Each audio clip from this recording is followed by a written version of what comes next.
This is being worked with the DOJ, Department of Justice, as are all of these cases. They all come out.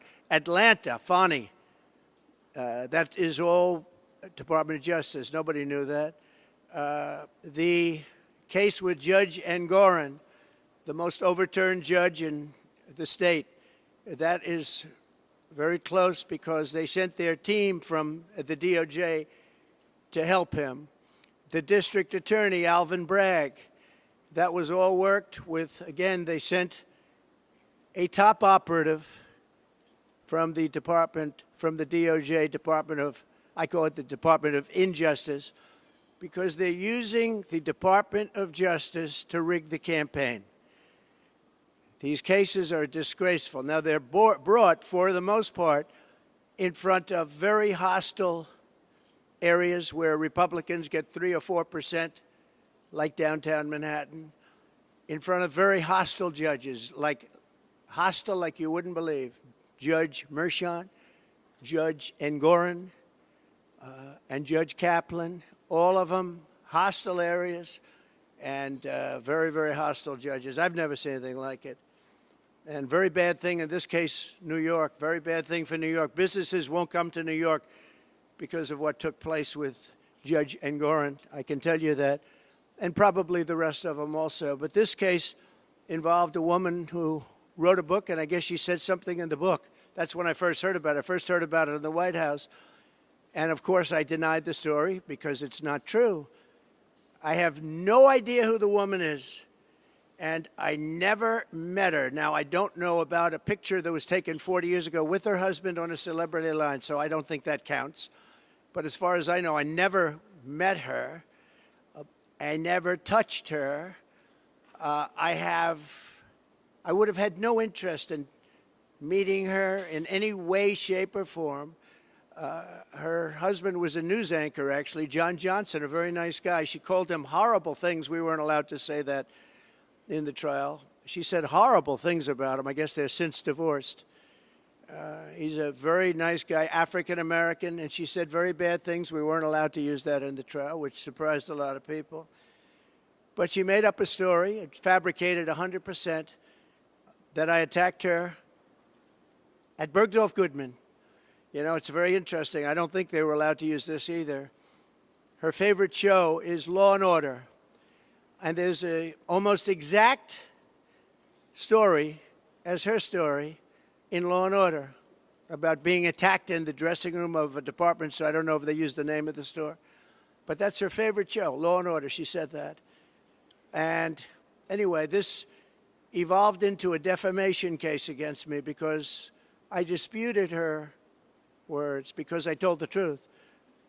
We were called. I was in the White House, and I said, no, it never happened. I didn't even know what they were talking about. This was, I think I was in the Oval Office. Sir, do you know anything about this? And this had to do with the book, and she had a few pages in a book making this claim. By the way, there was never a claim. There was never a police report.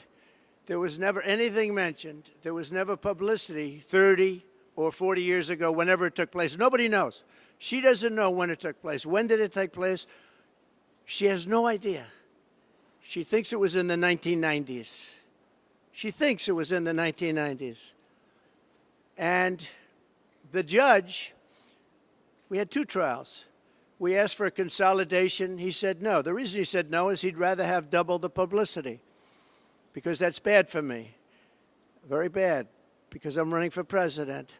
And this is not the kind of publicity you like.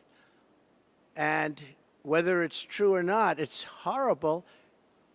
And in this case, it's so false. It's a made-up, fabricated story by somebody, I think, initially just looking to promote a book. And when they called me, I denied the story. I got sued essentially for defamation because I'm denying a story where I'm right. I should be suing her for defamation. So that's where it is. Now, there were 2 witnesses.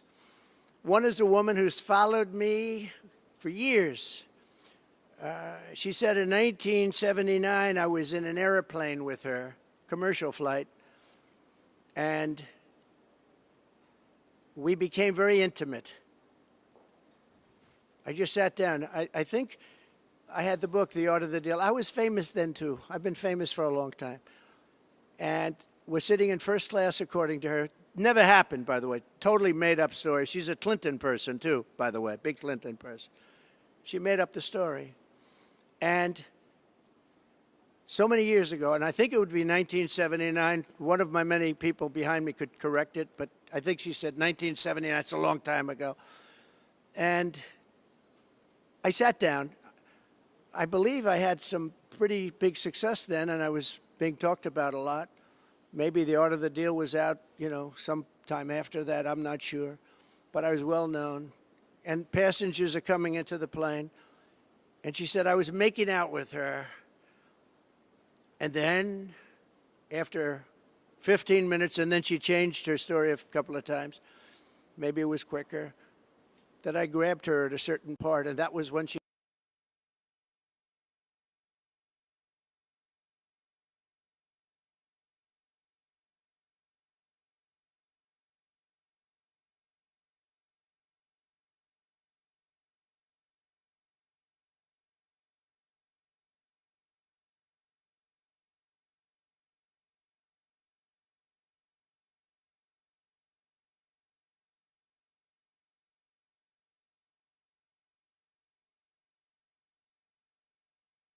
would not have been the chosen one. She would not have been the chosen one. She has gone around for years saying the story. Everywhere I go, she says this story. And it's a total lie. Now, I assume she'll sue me now for defamation, like I got sued by E. Jean Carroll, who interestingly said she's been hurt, damaged, but she's made more money since she did this than she ever made in her life. She gets paid a lot of money to go talk bad things about me. So remember this whole thing started, along with just about every other case I'm involved with the political campaign of Harris, and who's having a bad time because she can't talk, of Harris and Joe Biden. This was election interference. It all is. It's all fabricated.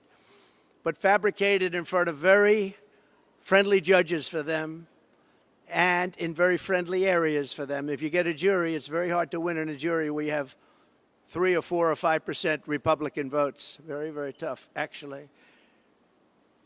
2 witnesses. One is named Jessica Leeds. So she was up again. She can't get rid of her. She was up. She said I was in an airplane doing that.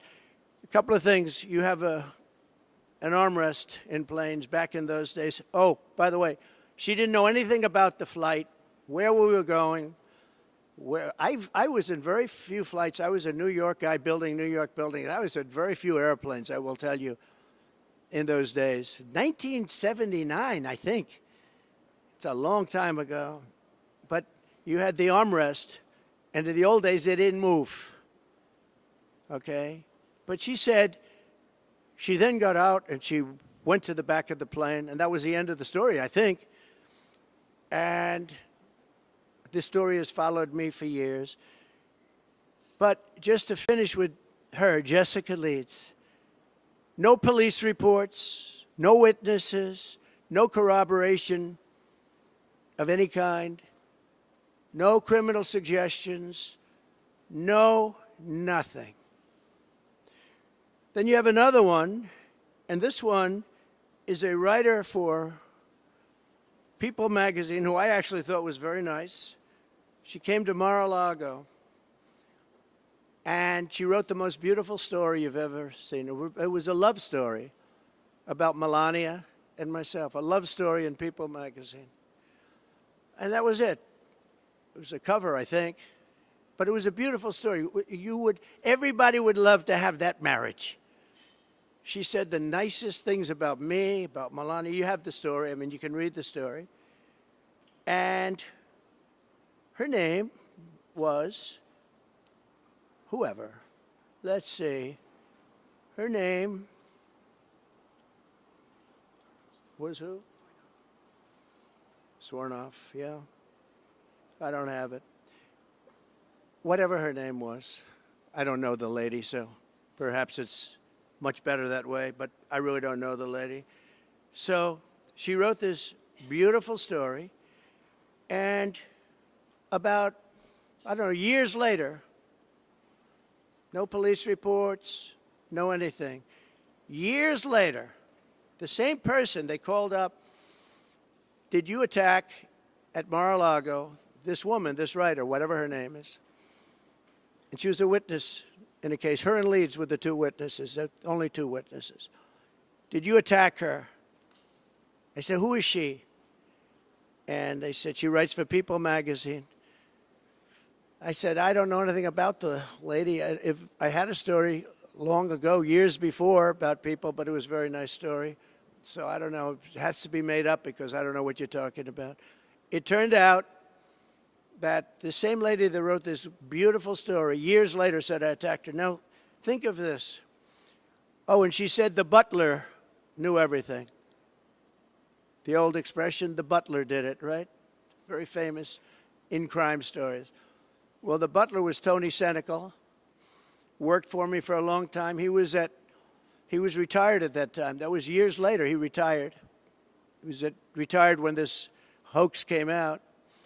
And what happened is he totally confirmed my story, and he didn't even work for me anymore.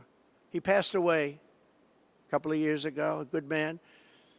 He said, the woman was crazy. It never happened. I was the one that served her whatever she was drinking, and I was there, and nothing ever happened. But you don't need the butler. All you have to do is read the story. Think of this. A woman comes into Mar-a-Lago, interviews me about a love story about my wife and myself. And during that interview, I attacked her and pushed her up against the wall violently. Okay? And then she leaves and she writes a perfect story.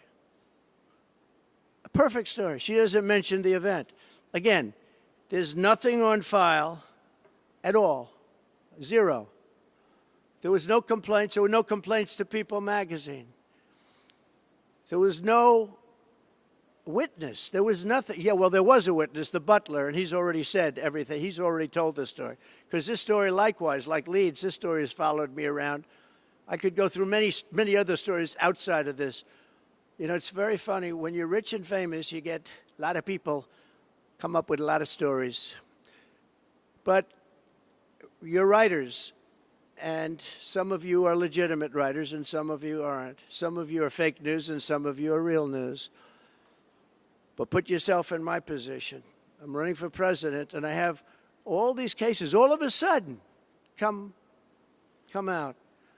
And they're fake cases, and they report back to DOJ. And you have Lisa Monaco, one of the people at DOJ who I saw the other day talking about the Russia hoax.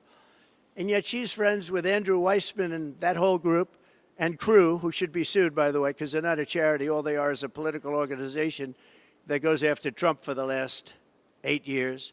I mean, he's a sick person that runs that, too. But Lisa Monaco is in the Department of Justice, but she's a Andrew Weissman person who's been after me for years. So far, he's failed. And he's having a heart attack because I'm leading in the polls, I guess. If you look at the Nate Silver, very respected guy. I don't know him, but he has me up by a lot. So let's say we're leading, or let's say we're tied, or let's say what difference. I'm in the race. It's between two people, but I think we're leading by a lot because the opponent refuses to do an interview because she can't talk. And they're not going to skate through it. I'm not going to have a Marxist president. The people are getting it. So we go down to court today to talk about this case is a scam. And all I can say is that I never met the woman other than this picture, which could have been AI generated. I don't know. Showed up out of nowhere, but it's fine. Nice picture with her husband, and lots of other people are online. It's a celebrity line. but never met her, never touched her, never had anything to do with her. The other thing is I was very famous then. If I would have walked into Bergdorf Goodman, the department store that she said, everybody would have said, oh, there's Trump. And it would have been, at that time, on page 6. Page 6 was the equivalent of today's internet. And it would have been a big story if I would have walked into that store, gone into a dressing room, and supposedly, you know what, to her. Never happened. Never happened. Total phony story. And I feel sad that I have to come up here and explain it. I have all this legal talent, but legal talent cannot overcome rigged judges. They can't overcome a 4% Republican area. And I'm disappointed in my legal talent, I'll be honest with you. They're good. They're good people. They're talented people. Today at the trial, they didn't mention the dress. So the Monica Lewinsky type dress was a big part of the trial, big part of the trial. I said, why didn't you mention that? And I heard there was a dress involved. And I wasn't frightened at all because I did nothing with her. Never touched this woman, saw this woman, had no idea who she was. But they have a dress, sir. I said, so what? Well, sir, it's very, sir. They used that dress to try and intimidate me. They used that dress with the public. That dress was such a famous dress. It was Monica Lewinsky, part 2, the dress. And the judge wanted it for trial. And it was going to go into trial. And then they found out there was nothing on the dress, which I knew. And then the judge wouldn't allow it to be used. So they used it as a cudgel. They used it as a hammer over my head. And then the judge, when he heard that it showed totally negative, the judge wouldn't allow us to use it at trial. Then there was an Anderson Cooper interview where she said essentially, no, he didn't rape me. She was selling her book. She wrote a book. The book would have been a total failure, probably was anyway, although probably sold more recently. Again, this is a woman that wasn't doing well until she came out with this stuff about me. And that's happened to others too, by the way. She's not the only one. But they have the Anderson Cooper tape. And in the Anderson Cooper tape, it's an interview of her. And Cooper says something to the effect, did he rape you? Did he rape you? He was so happy. Oh, did he rape you? And she gave a very good answer for me, but a bad answer for CNN, for Anderson. And he said, we're going to commercial break right now. We're going. Then she came back from commercial break, and she was much more hostile. But this man wouldn't let us use the tape or the proper questions having to do with the tape. Wouldn't let us. The Judge Kaplan, wouldn't let it be used. We wanted to get the outtakes. In other words, what did Anderson Cooper talk to her about during that intermission for a commercial that he called for immediately? Where do you see this? I mean, some of you have seen it, some of you haven't. We're going to commercial break right now. And so what happened is we weren't able to use it. The other thing is we had not one trial, we had 2 trials. Nobody understands why. We asked for a consolidation. And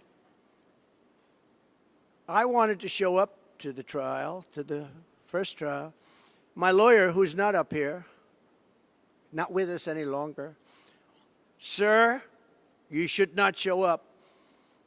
You're the former president or the president. I don't even know when the trial was, but you're the president of the United States, sir. This is beneath you. I've got this 100%. The dress is negative, but he wasn't able to use it. Sir, it's beneath you to show up. I said, but wouldn't that be bad for a jury? Wouldn't that be sort of bad for a jury if I don't show up? He said, sir, you don't have to show up. I've got this. You shouldn't do it. It's beneath you. It's beneath the office of the president. I understood what he meant by that. And so I didn't show up. and I was found guilty of something that I didn't do with a woman that I have never seen, touched, or in any way was involved with, nor would I want to be. I would not want to be. My people say, please don't say that. I would not want to be involved with her. And that's where we are. So we're appealing it, and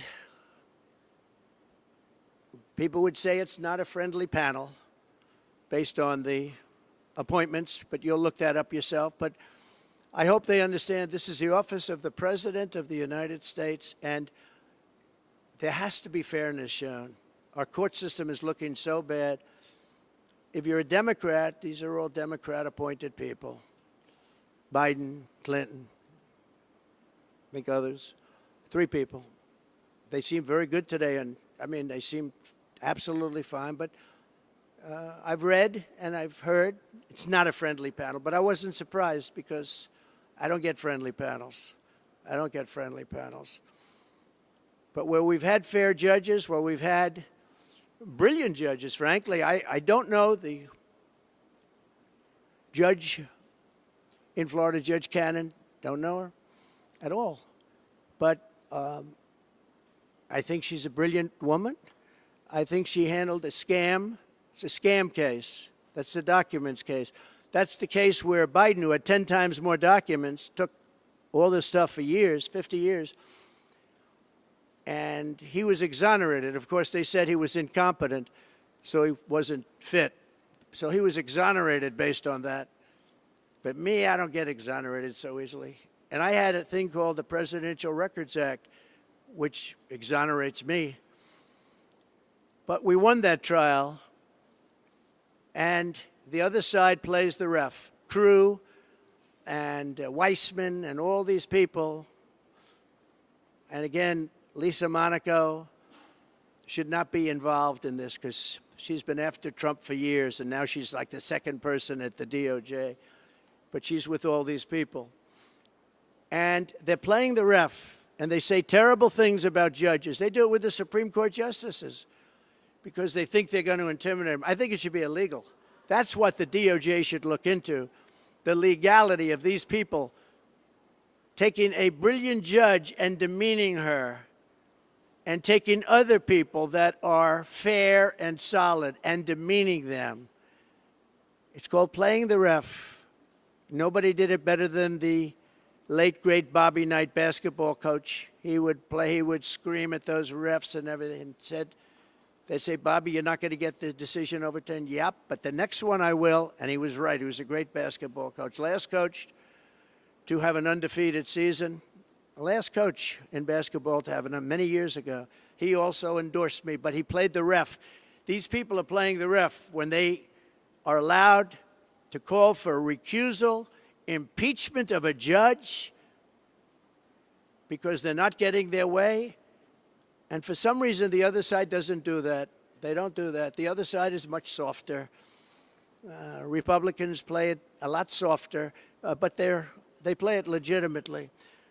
So I'm going to ask, if I might, Will Scharf to come up, just say a couple of words about what took place today.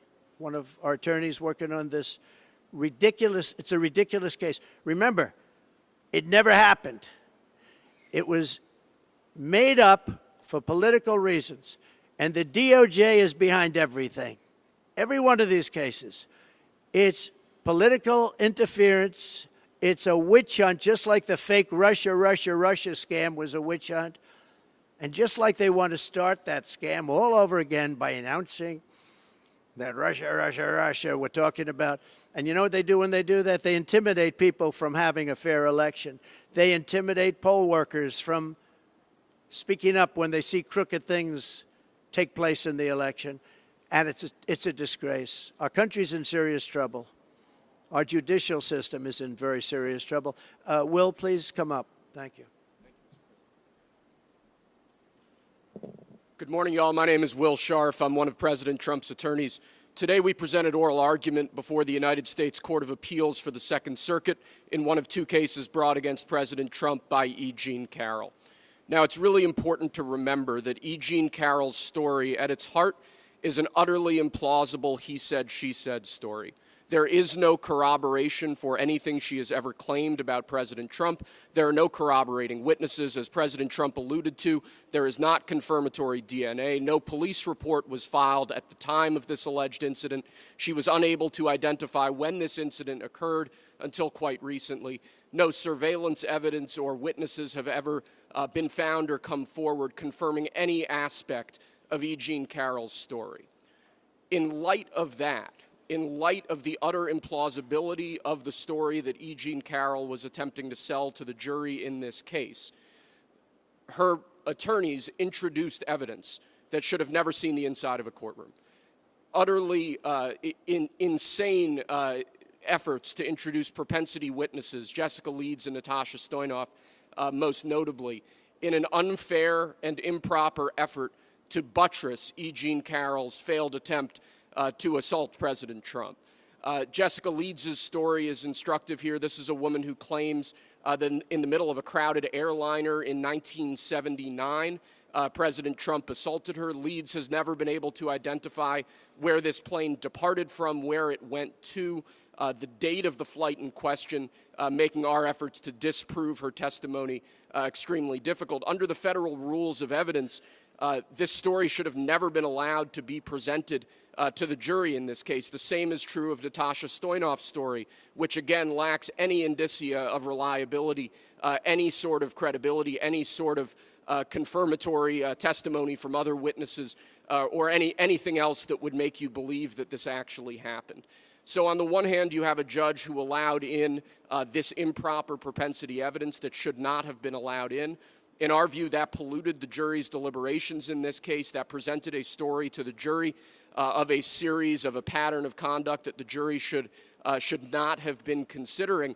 And we think that absent that propensity evidence, no fair jury could have reached the verdict that was reached in this case. And as a result, we believe that this verdict needs to be overturned. But there's more than that. In addition to this improper propensity evidence, President Trump and his trial team were prevented from cross-examining E. Jean Carroll and other witnesses on crucial issues in particular relating to political coordination and the political motivation behind this entire lawsuit. This is a lawsuit that was instigated in large part by George Conway, a longtime political foe and adversary of President Trump. This is a lawsuit that was funded by Reid Hoffman, a key political ally of the Biden-Harris administration and a major Democrat donor. We were limited in the evidence we were allowed to present at trial about these crucial facts. We were prevented from cross-examining E. Jean Carroll on aspects of that dynamic that underlies this entire lawsuit. And that, too, unfairly corrupted the jury's deliberations in this case and requires reversal of the jury verdict. I think this political coordination point is particularly important, though. It's important to emphasize, because what we have seen in the last few years is a weaponization by the Biden administration and by their political allies of our legal system and of our courts to unlawfully, unconstitutionally interfere with President Trump's core First Amendment right to run for president. That is a right guaranteed to him by the Constitution. That is the right that his political opponents are attempting to strip away from him. We have seen this in case after case after case where unfair political motives have underlay what should be serious legal proceedings. And I think when you look at this situation in toto, when you look at what the left, when you look at what the Biden-Harris administration is attempting to do to President Trump, this is insane. This is an absolute abuse of our legal system. It's an absolute abuse of the rule of law. It should be deeply offensive, not just to political supporters of President Trump, but to each and every American. With respect to today's appeal, we are hopeful that the Second Circuit understands what's at stake here. We are hopeful that the Second Circuit understands what occurred during this trial, which was an improper use of evidence to buttress E. Jean Carroll's entirely meritless claims on the one hand, and an improper exclusion of evidence that would have informed the jury about the true motivation behind this lawsuit and that we believe would have resulted in a very different verdict. Thank you.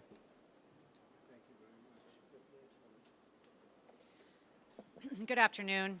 I've done this one too many times, actually too many times for the last 3.5 years while President Trump has been trying to fight to get this country back. And I want to speak to the American women, and I want to speak to the people that need to get out and vote on November 5th. I have sat with President Trump for years now, while he has been targeted with lies and with judges, AGs, and DAs who have specifically run in this city and others on getting Trump.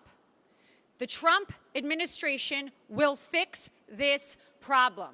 We will stop Kamala Harris's regime, because she was there, let's not forget that, and she still is, of using officials from the White House, putting them in DA's offices, in AG's offices, and attacking your political opponent. And this country deserves better than this. We do. We should not be sitting here at a press conference talking about this. We did this in 2016, and every woman had no reports. They come out when it's election time. And as a woman who has stood with President Trump, who has spent extensive time with President Trump and with his beautiful family, I will tell you, that is not President Trump, and I completely am disgusted by what I have seen happen to this person, his family, and the Trump organization that we stand in right now. You must vote Donald Trump back in, because as an attorney, as a woman, as a mother, our future of this country depends on it, and we need to stop this from happening. The DOJ is supposed to help our country and protect us, not attack us, because you cannot win in the polls. Thank you. Thank you very much, both. And just in finishing this, we have numerous other trials that are also very much in coordination with the DOJ. They actually took just about their top person and they put him into the offices of the Attorney General of New York, and then also the office of the DA Bragg's office, to make sure the case is brought viciously against their political opponent. And it's a shame. It's a shame. Businesses will not come to New York because of it. They actually, in the case of Engoron, they used a consumer frauds case, never used before for a thing like this. And not only were my numbers correct, and again, this was a generality, all you need is a general, but I had really good numbers, but they were very conservative, very much on the low side.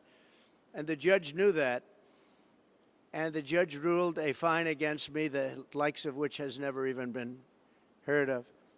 Businesses will never come to this state as long as that is able to be held up, because we won that trial so conclusively. We had an expert witness said that President Trump's financial, this was an expert witness from the Stern School of Business, one of the most highly respected people in the country, as an expert witness. He said, to the best of my remembering, it's a big statement, but he said, this is perhaps the best financial statement I've ever seen. But the judge made me pay like a $400 million fine. This is a consumer fraud statement. Think of it, consumer frauds case that they made it in. The judge refused to give it over to the commercial division where they could understand things, and they would have dismissed it immediately because this case had no merit whatsoever. The judge wanted to settle the case for a very much smaller amount, and I said, I'm not going to settle. I didn't do anything wrong. But he would have settled the case for a much smaller amount. He wanted to settle it for a much more. We had numerous meetings in his office for a fraction of the number that he gave. That was one of the interesting things. I figured that the worst that you could do is what he wanted to settle for, which was a very small number by comparison. And then he just came out with this number. This was a coordination with the DOJ. And the other case that you know about and you've been hearing about, which is same kind of a thing, also in coordination, is the Bragg case. And they actually wanted to put them together in New York. They wanted to put the DA case together with the Attorney General case, but they both wanted credit. They couldn't understand, you know, they both wanted credit, so they had their own cases. And it's very corrupt in New York, and very, very corrupt. It's a very corrupt place and doing very badly. But when people see what happened, and when they see, oh, I've had so many calls from business people saying, this is just terrible. Today there was a story about somebody in Southern District, who's highly respected, knocking the hell out of both of those cases, say it's an embarrassment they were allowed to be brought. And I'm going to write out a list of things from Alan Dershowitz, Andrew McCarthy, Greg Jarrett, some of the greatest people, all legal scholars, great people, Jonathan Turley, like 10 highly respected, the most highly respected people that quote Calabrese, Judge Calabrese, that quote on cases, and they, I mean, shockingly, they can't even believe it. They said this case should not have been allowed to be brought, and that's about pretty much both cases, but it's about the case that we have in front of Judge Merchan. That case is a disgrace. Should have never been allowed. I did nothing wrong. And he took a non-existent, expired, long expired by the statute of limitations, misdemeanor. He made it into 34 or something more than that counts of felony. Nobody can even believe it, over nothing. And if you look at that case, he wouldn't allow it. That whole thing was done by an attorney. I had nothing to do with it. That was done by an attorney, a sleazebag named Michael Cohen. And he did the whole thing. And you're allowed to have reliance on attorney. It's called reliance on attorney. You have a reliance on attorney. Attorney's allowed to do things. And all it was is a non-disclosure agreement with somebody that said nothing happened, by the way. I might add that. If you don't mind, I'll add that. We have a statement, nothing happened. And he got a non-disclosure agreement. He did it on his own, and this judge refused to allow us to use that as a defense, the attorney-client defense, which is very standard.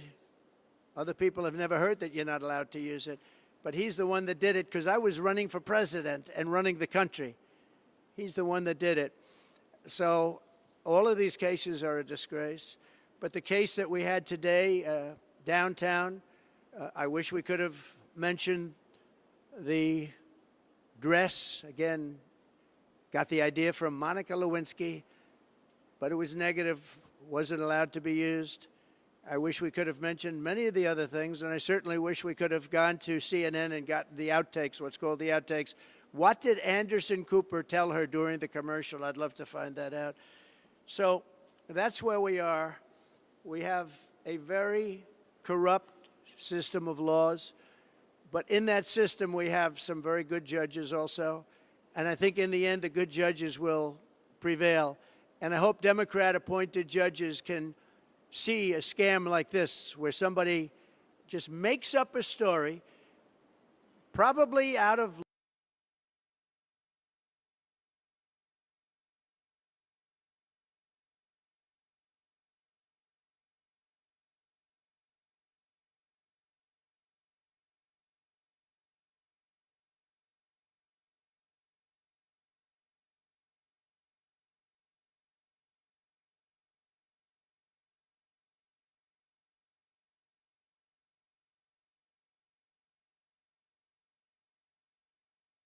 case, and he refused to do so. He wanted 2 cases.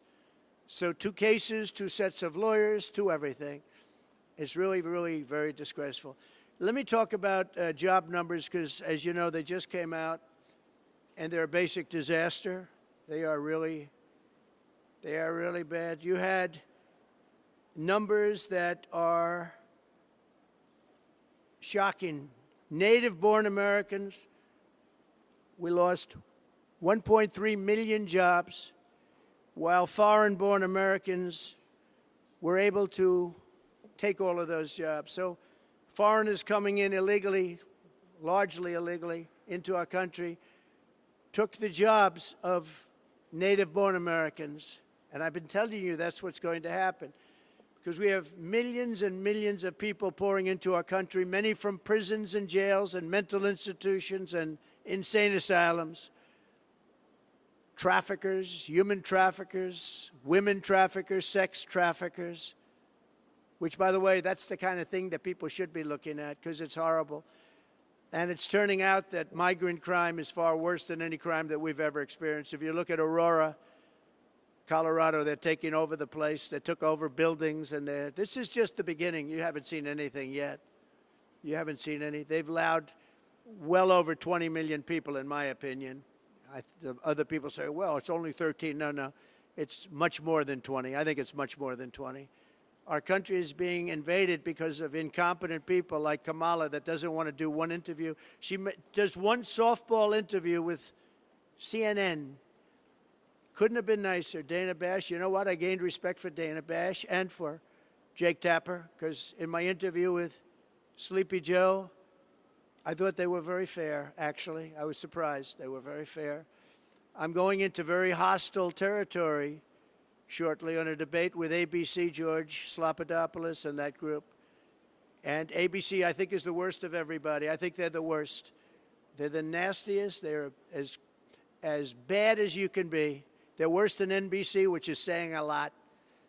And we have something coming. And the reason I'm doing it is because that's the only one that she would do it with, because her best friend is the head of ABC or ABC News, and her husband's best friend is married to that one.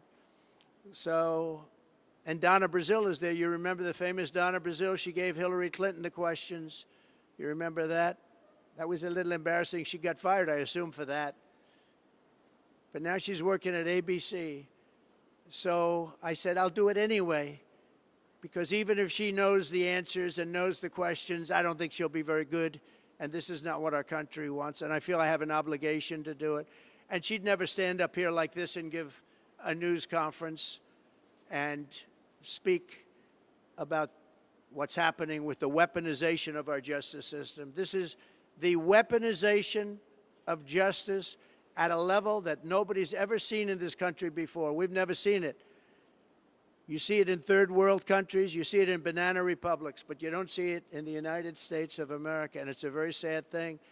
And I think I'm doing a great service by having gone through it and revealing it, because, you know, it came out with an indictment from the district attorney, which, again, just revealed today, and I hope you're going to do a story because it's a big story. The Southern District of New York was, and this is a very highly respected group of people.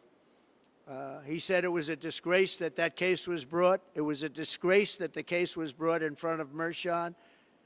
The case is a disgrace. Should have never been brought. Should have never been brought. And the case in front of Judge Engoron, just in terms of the case itself, we had 4 or 5 overturns in the appellate division. I only hope the appellate division, for the good of New York, otherwise you just say, God save the state.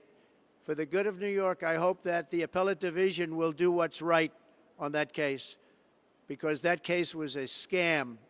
But every single one of these cases that I'm mentioning, they're all hoaxes and scams. No different than Russia, Ukraine, the impeachment hoax number 1, impeachment hoax number 2, all these things that we won. We won them all. But it takes time, it takes effort. And they're at it again. But this time, what they're doing is they're hitting us as hard as possible. You know, it's very interesting. It just brings to light the lawyer on the hoax that we're talking about now, having to do with E. Jean Carroll.